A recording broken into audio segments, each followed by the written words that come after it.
TPC Sawgrass is one of the more iconic golf courses in all of America, and I got to play, and this is my shot on the 17th hole to see exactly what the result was. You're going to have to wait just a little bit longer in the video, but this is the 41st ranked golf course in the entire country, the second in the state of Florida, 9th ranked public course.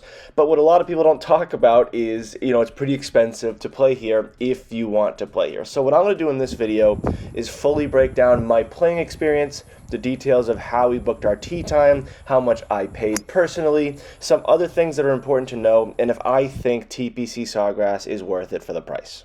Let's start off with my playing experience. I played in July of 2022. Obviously, July in Florida is quite hot, but it was still a very enjoyable round. I played with two of my cousins and a good buddy, and we had a really, really good time. The course was in unbelievably good condition, and I'm a big fan of the history of golf, especially a course like this where so much professional golf has happened, so many iconic moments. So it was really neat to walk around the grounds and actually play and interact with the golf course. Aside from the history itself, I don't think TPC Sawgrass gets enough attention for its architecture and course design. Obviously, holes 16, 17, and 18, but the course has a lot of excellent holes on the front nine, some great par threes. Architecturally, this is an absolutely wonderful golf course. I think it encapsulates all the great things of Florida golf personally.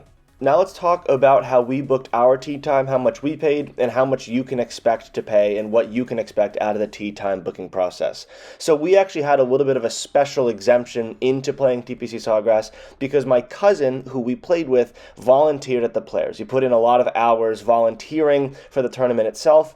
So we got a volunteer voucher from him, and that allowed us to play this golf course for $270, and we had 7 days to book out in advance. Now that's obviously a pretty steep discount, but that's just one thing to note, that if you know someone who volunteered for the Players, maybe someone who doesn't golf, they do get volunteer vouchers to play the next summer, so just keep that in the back of your mind. But for the general public, what you will expect is you can book about 14 days in advance on the TPC Sawgrass website, and they have two different pricing models. In the months between September and May, you'll be paying $700, and over the summer between June and August, they discount it to $500 because it is very warm.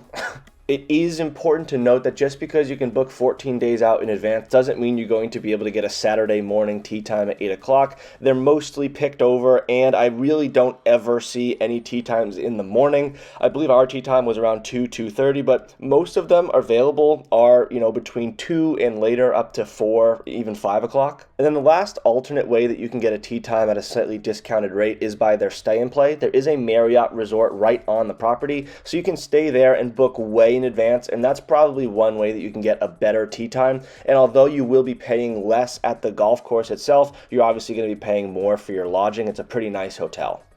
And my final note on tee times is if you want to play in February or March, you will not be able to. Early February, you might be able to get out, but generally speaking, they're going to close the course down about 4 weeks before the tournament begins. So if you want to play it in the most tournament-like conditions, you can either try and get on right after, which I'm sure is going to be very difficult, or try and play in the early section of February. Now, if you decide to play TPC Sawgrass, there's a few things that you should know and a couple tips that I have to maximize your experience. The first thing right off the bat is do not take your performance or your round of golf too seriously.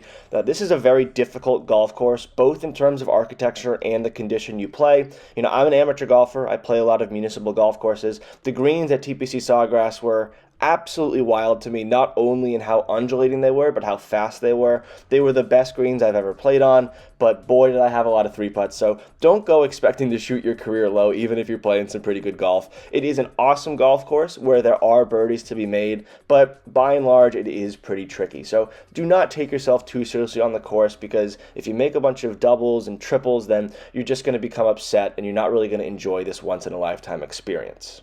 Another thing that I think is very important about this entire experience is making it an experience, not only just showing up and playing the golf course. If you have not been to the property at TPC Sawgrass, the clubhouse is unbelievable. It's one of my favorite clubhouses in the country. So maybe if you have that 2 or 3 o'clock tee time, show up pretty early. We showed up probably 3 hours early, and we hung out in the clubhouse. We went through the locker room. We had a nice bite to eat in the clubhouse area for lunch, and then we went out to the practice area, and I I think we probably spent an hour and a half in the practice area alone. The driving range is awesome. They actually have a smaller version of the island green on the driving range that you can hit to, which is really fun. The chipping area, the putting green is all really nice. So just spending some time there is a great call. And also stopping by the pro shop itself to look at the merchandise. It is pretty pricey stuff over there, but a lot of high quality stuff. So just try and make an entire experience out of TPC Sawgrass.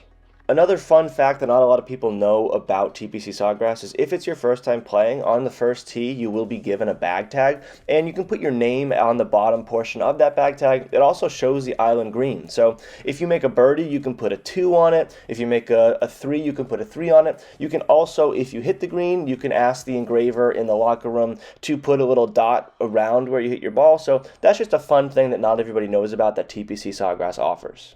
So now let's answer the question of if I deem TPC Sawgrass worthy of the prices. Now, obviously, this is in context of how everyone values their money. I don't know how everybody values their money, so I will just say this. If you value playing excellent golf, both condition, history, and architecturally, I think that this is a worth it experience to try once in your life. If you're a fan of golf, if you want to walk around the course and say, oh, remember when Tiger hit this shot, or when Justin Thomas pulled this off, it's a really neat experience. I know it's a very high dollar amount, but it's great to spend money on experiences like this because you can take them with you. So I do think that if I were to pay the full price of $700, actually for the tee time that I had, it would have been $500 because I played in the summer. That's a great way to save a couple $100 on the tee time. I would have been happy to pay $500 to play this golf course in the summertime. It is pretty warm, and one thing that you do have to note is thunderstorms. We had a great day in Florida, but generally there are thunderstorms in Florida. But for a one-off opportunity, it's just such a neat course, and I will say that each time I've been back to the property just to watch the Players Tournament, or each time I've watched it on the television, it's been pretty neat to go through the holes and see where I played. It's a very big difference between how I handled the course and how the pros do, but I would absolutely recommend it if you're a big fan of the things that I mentioned earlier. Now, if you stuck around this long, let's show my tee shot on the 17th. You don't really play from where the tournament tees are going all the way over the water.